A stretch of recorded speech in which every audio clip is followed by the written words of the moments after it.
not too sure about job-wise. There's not a lot going on here. A lot of people are moving away to find work.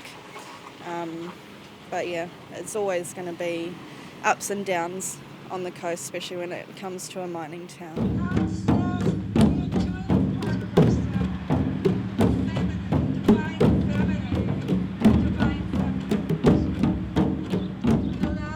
When a lot of people think of the West Coast, they think of job losses. Here in Westport, hundreds of jobs have gone at Stockton Mine.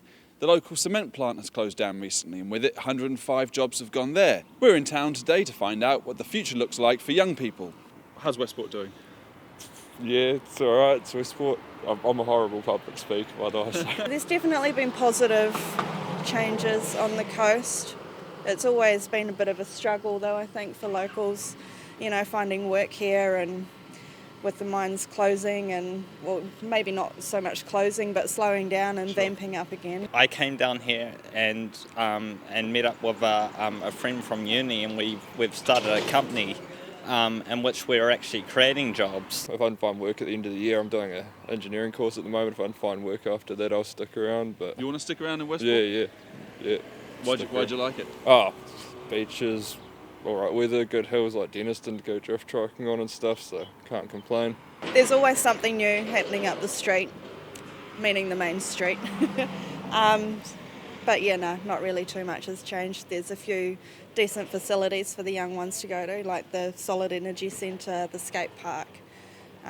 Plenty of outdoor things to do around here, especially with the volunteers who have built the cycle track down by, we call it the lagoon, down the towards the beach. It takes you all the way out to the beach and the tip head, which is really nice. There's a company called Epic that have moved in, and they're like a creative innovation hub. So there's quite a few people working there, and since I've been here, there's actually been quite a few people moving to Westport because of the cheap rent and the lifestyle and getting out of the hustle and bustle of the city.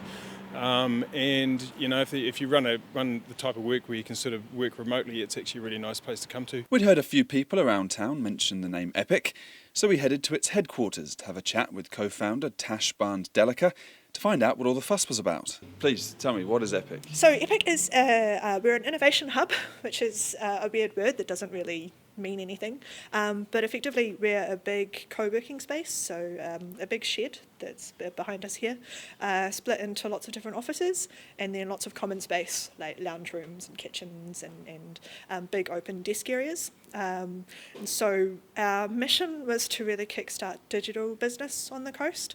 Not to say that there wasn't digital businesses or businesses using tech, but to really bring in a bunch more energy to the coast. I want to ask you, I guess from an outsider's perspective, Westport seems like it's a mining town, engineering town. Yep. What's your experience in the time you've been here? Yeah, In that perception? Yes. So last summer was my first summer here, and I didn't see it rain. And everyone thinks it rains on the coast, and I was like, it is a ruse by coasters to keep people out. The weather was amazing, beautiful sunny day like it is today. Then I discovered that it rains for a month, and that can be quite traumatizing. There's definitely that strong worker ethic. So the mining and kind of outdoor activity, and then a lot of industry. But I find that stuff quite cool. It means there's lots of really awesome industrial buildings, and sort of ripe for a bunch of young creatives to jump in and really do some cool stuff there. Before wrapping up for the day, we crossed the road and had a chat with youth workers Shelley and Debbie. Look, what are the type of challenges, in your opinion, that young people around here face? It's resources, really. We're a small country town, and there's not a lot of money, and people struggle, and young people struggle to get the opportunities to get their foot in the door for work, for education courses and things that might be available in the city. We don't have those options. Anxiety with young people, and it comes right from childhood. Their self-esteem is pretty low, and maybe, I don't know whether they're exposed to, I guess they are exposed to a lot of adult conversations where the town has had that real lot of negativity. Things have been shut down, options aren't there anymore, and so it has that flow-on effect for children and youth. So there's a number of people feeling helpless and hopeless,